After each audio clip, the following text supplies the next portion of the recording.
भाई शर्मा जी, नकुल नजरी और उपस्थित सभी भाई और बहनों, हमारे देश को स्वाधीन होने के लिए अब 68 साल पूरे हो रहे हैं। इस 68 साल में से कांग्रेस पार्टी को आसाम में 60 साल शासन करने का मौका मिला। जब भारत को स्वाधीनता मिली तब विकास के दृष्टि से आसाम 5वें नंबर पर था।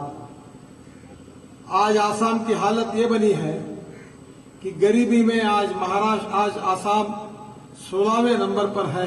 इतना गरीब राज्य बन गया है। गांव में जाने के लिए रोड नहीं है, पीने के लिए पानी नहीं है, बेरोजगारों के हाथों को काम नहीं है, 24 घंटे बिजली नहीं है। अगर स्कूल की बिल्डिंग है तो टीचर नहीं है, टीचर है तो बिल्डिंग नहीं है, दोनों है तो विद्यार्थी नहीं है, और तीनों है तो पढ़ाई नहीं है। अस्पतालों की हालत भी ऐसी बनी हुई है। डॉक्टर है तो दवाई नहीं, दवाई है तो डॉक्टर नहीं, दोनों है तो बिल्डिंग नहीं, तीनों है तो नर्स नहीं, और सब होगा तो कौन मरने के लिए जाए, ऐसे सरकारी अस्पतालों की हालत है। 68 साल में कांग्रेस ने आश्वासन दिए। पंडित जवाहरलाल नेहरू देश के प्रधानमंत्री बने, उन्होंने कहा गरीबी हटाएंगे। फिर इंदिरा गांधी आई, उन्होंने गरीबी हटाओ का नारा दिया। फिर राजीव गांधी आए, उन्होंने गरीबी हटाओ का नारा दिया। फिर सोनिया गांधी के नेतृत्व में शासन आया, उन्होंने गरीबी हटाओ का नारा दिया। अब पंडित जी का पोता भी गरीबी हटाओ का नारा देकर 60 साल में वही नारा देकर घूम रहा है। किसकी गरीबी हटी? हिंदुओं की गरीबी हटी, मुसलमानों की गरीबी हटी, असामियों की गरीबी हटी, बंगालियों की गरीबी हटी। हाँ, गरीबी हटी है। गरीबी अगर हटी है तो कांग्रेस पार्टी के नेताओं की, कार्यकर्ताओं की, चेले चपाटों की और चमचों की गरीबी जरूर हटी है। न जात पर न बात पर, सोनिया की बात पर खाओ खींचो, अपने बाप का माल है, जितना लूटना है उतना लूटो। एक पांव डटाओ, गरीबी हटाओ, हो गया विकास। मैं पढ़ रहा था कि आसाम के एक अखबार में लिखा है कि तरुण गोगोई जी ने जितने आश्वासन दिए थे उसमें से 5% भी उन्होंने पूरे नहीं किए। नई नई बात कहते। हिंदी फिल्म में एक गाना था, वो गाने के शब्द बहुत अच्छे थे। जब भी जी चाहे तो नई दुनिया बसा लेते हैं लोग, जब भी जी चाहे तो नई दुनिया बसा लेते हैं लोग, एक चेहरे पे कई चेहरे लगा लेते हैं लोग। ये कांग्रेस पार्टी ने कभी हिंदुओं को मुसलमानों के खिलाफ भड़काया, मुसलमानों को हिंदुओं के खिलाफ भड़काया, जातिवाद और सांप्रदायिकता का जहर घोलने का काम किया और परिवारवाद की राजनीति की। प्रधानमंत्री के पेट से प्रधानमंत्री पैदा हो रहा है, मुख्यमंत्री के पेट से एमपी पैदा हो रहा है, कांग्रेस अध्यक्ष के पेट से एमएलए पैदा हो रहा है, और हर जगह अपने बेटों को, बेटियों को टिकट देने में कांग्रेस वालों में होड़ लगी है। अब इनको कांग्रेस के कार्यकर्ताओं की याद नहीं आती जो सालों साल मेहनत कर रहे हैं। मुझे एक कांग्रेस कार्यकर्ता ने पूछा कि मैं अनेक सालों से काम कर रहा हूं, मैं मेहनत कर रहा हूं, मैं परिश्रम कर रहा हूं, और टिकट देने की बात आई तो मुख्यमंत्री ने अपने लड़के को टिकट दिया। अब मैं क्या करूं? मैंने कहा चुनाव चिन्ह घंटा ले ले और बजा बजा के घूमते जा, दूसरा कोई काम तेरे हाथ में नहीं है। बहनों और भाइयों, भारतीय जनता पार्टी कार्यकर्ताओं की पार्टी। मैं भारतीय जनता पार्टी का सबसे युवा अध्यक्ष बना। मेरी मां एमपी नहीं थी, मेरे पिता एमएलए नहीं थे। मैं एक मामूली किसान का लड़का था।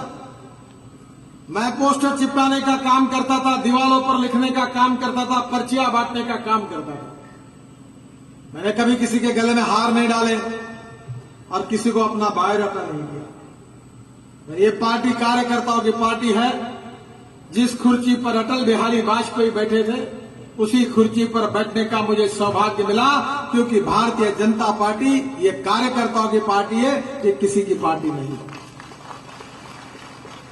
और इसलिए परिवारवाद के आधार पर टिकट बांटने वाली, चुनाव के समय गरीबी हटाओ की बात करने वाली कांग्रेस पार्टी ने 68 साल में देश की जनता के साथ, आसाम की जनता के साथ क्या किया है? बेईमानी और विश्वासघात के सिवा कुछ नहीं किया। 15 साल तरुण गोगोई जी मुख्यमंत्री थे, आज यहां रोड नहीं है। मुझे याद है जब अटल बिहारी वाजपेयी देश के प्रधानमंत्री थे, तब मैं महाराष्ट्र में मंत्री था, मुंबई में रहता था। मैंने मुंबई में 55 उड्डान पुल बनाए और मुंबई और पुणे के बीच में एक एक्सप्रेस हाईवे का निर्माण किया है, जहां आपकी गाड़ी 160 किलोमीटर पर आवर की स्पीड से दौड़ती है। और समुद्र में एक वर्ली बांद्रा सिंह लिंक प्रोजेक्ट करके आप टीवी पर देखते, वो प्रोजेक्ट मैंने बनाया। तो वाजपेयी जी ने मुझे बुलाया और मुझे कहा कि हिंदुस्तान के हर गांव को जोड़ने के लिए एक योजना तैयार करो और राष्ट्रीय महामार्ग को जोड़ने के लिए योजना बनाओ। बहनों और भाइयों, मैंने प्रधानमंत्री ग्राम सड़क योजना तैयार करके माननीय वाजपेयी जी को दी और हिंदुस्तान के इतिहास में 6.5 लाख गांवों में से 1,60,000 गांवों को मजबूत रोड से जोड़ने का काम हिंदुस्तान के इतिहास में किसी ने किया है तो उसका नाम अटल बिहारी वाजपेयी है, उन्होंने किया। बहनों और भाइयों, हम हिंदुस्तान की तस्वीर को बदलना चाहते हैं। हम गांव गरीब मजदूर किसान का भविष्य बदलना चाहते हैं।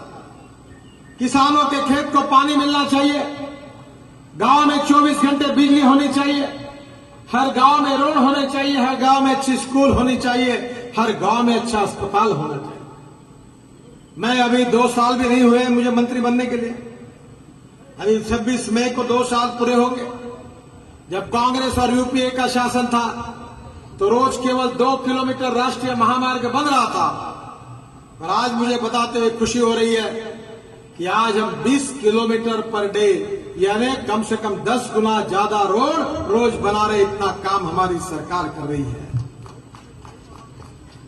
मुझे बताया गया कि आपके यहां का जो रोड है नेशनल हाईवे 37, ये जो है वो पंचरत्न तो दूधू नहीं, ये इंडस्ट्रियल स्टेट सैनिक स्कूल यहां से जाता है। मैं आपको विश्वास देना चाहता हूं, आप भारतीय जनता पार्टी को जिताइए, ये पूरा रोड 4 लेन सीमेंट कंक्रीट का मैं करके दूंगा, ये मैं आपको विश्वास देना चाहता हूं। मुझे बताया गया कि पहले अंग्रेजों के राज में ब्रह्मपुत्रा पर जलवातुक हो रही थी। मैं मंत्री बना, मैं पोर्ट का मंत्री हूं, इनलैंड वाटरवे जलवातुक का मंत्री हूं और रोड का मंत्री हूं। हमने 111 नदियों को जलमार्ग में रूपांतरित का पार्लियामेंट में बिल पास किया और ब्रह्मपुत्रा में काम शुरू कर दिया। मुझे बताते हुए खुशी हो रही है कि गुवाहाटी में पांडु जेटी का हमने निर्माण किया है। 5 जगह पर रो सर्विस बना रहे हैं और ब्रह्मपुत्रा पर 50 वाटर पोर्ट बना रहे हैं, और 1 साल के अंदर आप ब्रह्मपुत्रा पर 45 मीटर विड्थ का और 3 मीटर खोली का ड्राफ्ट पानी का मेंटेन करेंगे और फिर से एक बार ब्रह्मपुत्रा में जलमार्ग शुरू होगा, ये मैं विश्वास आपको देना चाहता हूं। हमारे फराक्का की पावर प्रोजेक्ट में जो फ्लैश निकलती है वो बांग्लादेश को निर्यात हो रही है, और बांग्लादेश की सरकार के साथ मैंने एग्रीमेंट किया कि इसके बाद आसाम में नॉर्थ ईस्ट में तैयार किया हुआ माल ये बांग्लादेश तक एक्सपोर्ट हो सकता है। बहनों और भाइयों, हमने गंगा में काम शुरू कर दिया है। वाराणसी से हल्दिया तक 1620 किलोमीटर जलमार्ग का काम शुरू हुआ है। वाराणसी, हल्दिया और झारखंड में साहिबगंज 3 जगह मल्टी मॉडल हब है, जहां राष्ट्रीय महामार्ग भी है, जलमार्ग भी है और रेलवे भी है। और यहां से जलमार्ग पर जब ट्रैफिक शुरू होगा, पैसेंजर और गुड्स ट्रैफिक बढ़ेगा तो व्यापार बढ़ेगा। आपको पता होगा कि चाइना में 47% ट्रैफिक, प्रवासी वाहतूक, माल वाहतूक पानी पर है। कोरिया और जापान में 43 और 44% है। और हमारे यूरोपियन देशों में फ्रांस, जर्मनी, इटली, इन देशों में 40% से ज्यादा माल वाहतुक, प्रवासी वाहतुक पानी पर है। अगर आप रोड से जाएंगे तो समझ लीजिए 1.5 रुपया अगर खर्चा आता है, तो रेलवे से जाने के लिए 1 रुपया अगर खर्चा आता है, तो पानी से जाने के लिए केवल 20 से 25 पैसा खर्चा आता है। और इसलिए हमारी सरकार ने यह तय किया है कि हम देश में 111 जलमार्ग का विकास कर रहे हैं। उसमें से पहले 5 जलमार्ग थे, उसमें गंगा, महानदी, ब्रह्मपुत्रा, बंकिंघम कैनाल, इसका समावेश हुआ है। और मैं आपको विश्वास से बताना चाहता हूं कि हमने ब्रह्मपुत्रा पर काम शुरू किया है। ब्रह्मपुत्रा पर 5 बड़े बड़े ब्रिज हम बना रहे हैं। राष्ट्रीय महामार्ग में मैं आपको विश्वास देना चाहता हूं कि 50 साल में कांग्रेस ने जितने रोड नहीं बनाए, राष्ट्रीय महामार्ग नहीं बनाए, उतने 5 साल में हम बनाकर दिखाएंगे। मैं आपको वचन देना चाहता हूं, वो भी सीमेंट कंक्रीट के रोड बनाएंगे। जो ऑलरेडी मैंने 1 लाख करोड़ के काम मंजूर कर दिए हैं। आप नॉर्थ ईस्ट और आसाम के विकास के लिए national highway infrastructural development corporation की स्थापना की है। गुवाहाटी में ऑफिस शुरू किया है। और रोड के काम आसाम और नॉर्थ ईस्ट के लोगों को मिलना चाहिए, इसलिए गुवाहाटी में मैंने 3 दिन का वर्कशॉप भी हमने आयोजित किया था। मैं आया था। मुझे बताते हुए खुशी हो रही है कि आसाम के 7 कॉन्ट्रैक्टर्स को अब काम मिला है। यहां के लड़कों को रोजगार मिलना चाहिए। जलमार्ग के वाहतुक से यहां नया उद्योग व्यापार खड़ा होना चाहिए। यहां का व्यापार बढ़ना चाहिए। बेरोजगारों को रोजगार मिलना चाहिए। किसानों के खेत को पानी मिलना चाहिए। गांव को 24 घंटे बिजली मिलनी चाहिए। हर गांव में अच्छा अस्पताल होना चाहिए और हर गांव में अच्छी स्कूल होनी चाहिए। यही जनता की अपेक्षा है। मैं आपको विश्वास के साथ बताना चाहता हूं कि कांग्रेस ने बैंकों का राष्ट्रीयकरण किया, पर केवल 3.5 करोड़ लोगों ने बैंकों में खाते खोले। हमारी सरकार आई, प्रधानमंत्री नरेंद्र मोदी जी ने निर्णय किया, हमने प्रधानमंत्री जनधन योजना लाई और 21 करोड़ 68 लाख लोगों ने बैंकों में खाते खोले हैं, जिनको हमने इंश्योरेंस का संरक्षण दिया है। और उसके साथ साथ उनके लिए हमने क्रेडिट कार्ड भी दिया, डेबिट कार्ड भी दिया। बहनों और भाइयों, हम गरीबों के लिए 5 करोड़ जो बीपीएल स्कीम के अंदर है, उनको गैस सिलेंडर और सिगड़ी देने वाले हैं। अब चूल्हा फूंकने की जरूरत नहीं है। अब गरीब के घर में गैस सिलेंडर जाएगा। ये निर्णय हमारे सरकार ने किया है। हम देश के गांव, गरीब, मजदूर, किसान के कल्याण के लिए काम करना चाहते हैं। हम रोजगार को निर्माण करना चाहते हैं। उद्योग व्यवसाय को बढ़ाना चाहते हैं। हम देश के गरीबी को दूर करना चाहते हैं। हमने तय किया कि 2022 तक इस देश के हर व्यक्ति को हम पक्का मकान दिलाएंगे। और इतना ही नहीं, तो उसके साथ साथ हमारे किसानों का उत्पादन हम 2 गुना दुगना करा के देंगे। ये भी निर्णय हमने किया। मुझे खुशी है कि हमारे सर्बानंद सोनोवाल हमारे मुख्यमंत्री पद के उम्मीदवार हैं। मैं जब पार्टी का अध्यक्ष था, तब मैंने उनको पार्टी में लिया। एक बहुत ईमानदार, कर्मठ और आसाम के विकास के लिए कृत संकल्प ऐसा उनका नेतृत्व है।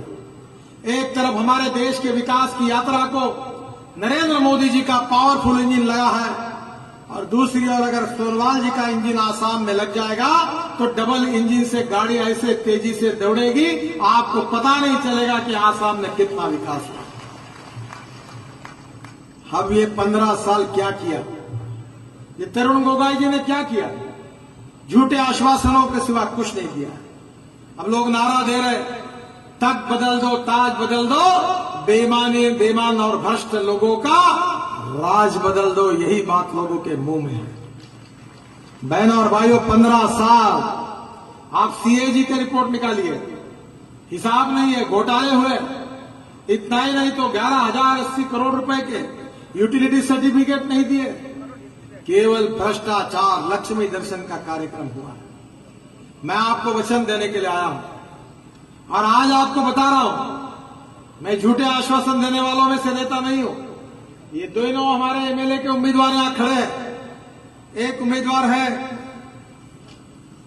हमारे जीपी दास, और दूसरे जो है वो जास्मिन बोरभुया, ये भी दोनों यहां खड़े हैं। आप इन दोनों को चुनकर ला दो। ये तो मुझे बार बार दिल्ली में मिलती है। ये दोनों जितने बोलेंगे उतने राष्ट्रीय महामार्ग सीमेंट कंक्रीट के बनाकर मजबूत रोड आपके इलाके में बना दूंगा। ये मैं आपको वचन देने के लिए आया हूं। ब्रह्मपुत्रा का जल मार्ग में रूपांतर होगा और नदियों का भी होगा, और आप जल मार्ग से प्रवास कर सकोगे, माल लेकर जा सकोगे, उसका विकास होगा। आप इन दोनों को जिताइए। आपको छोटा सा काम करना है। चुनाव के दिन सुबह उठिए, आपका जो भी भगवान होगा उसका दर्शन करिए और मतदान केंद्र पर जाइए और कमल की बटन दबाइए। ऐसा करंट लग जाएगा कि तरुण गोगोई, राहुल गांधी, सोनिया गांधी अपने कुर्सी से 3 इंच ऊपर उड़ जाएंगे। ये आपकी ताकत है। आप आसाम की भ्रष्ट और कार्यक्षम सरकार को बदल सकते हैं। अब आसाम के विकास करने वाली, गांव गरीब मजदूर किसान का कल्याण करने वाली, सबका साथ सबका विकास, ऐसी सरकार आसाम में लाने की ताकत आप में है। आप आसाम की तकदीर को बदल सकते हैं। आप आसाम की भविष्य को बदल सकते हैं। कांग्रेस को हटाओ, कांग्रेस को निकाल दो, भाजपा और मित्र पार्टी को चुनकर लाओ, आसाम में कमल खिलाओ। तो मैं बताना चाहता हूं, अंधेरा छटेगा, कमल खिलेगा और आसाम का विकास होगा, गांव गरीब मजदूर किसान का कल्याण होगा। यही बात बताने के लिए मैं आपके पास आया हूं।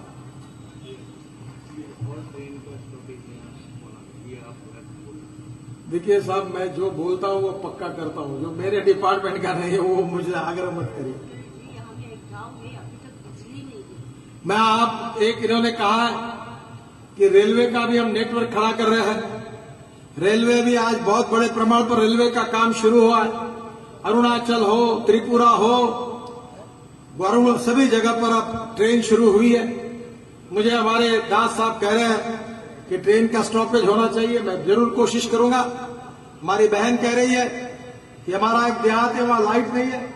आपके जितने देहात में लाइट नहीं है उतने देहात में हम बिजली देने का काम करेंगे। मैं आपको विश्वास देना चाहता हूं। ये कांग्रेस के अंधेरे को हटाइए, भाजपा को दिए को लाइए और आसाम को प्रकाशमान करके आसाम को अंधकार मुक्त करिए। यही कहने के लिए मैं आपके पास आया हूं। इन दोनों को जिताइए, आपकी सेवा करने का अवसर दीजिए, यही प्रार्थना करता हूं। बहुत बहुत धन्यवाद। भारत माता की, भारत माता की, भारत माता की। धन्यवाद।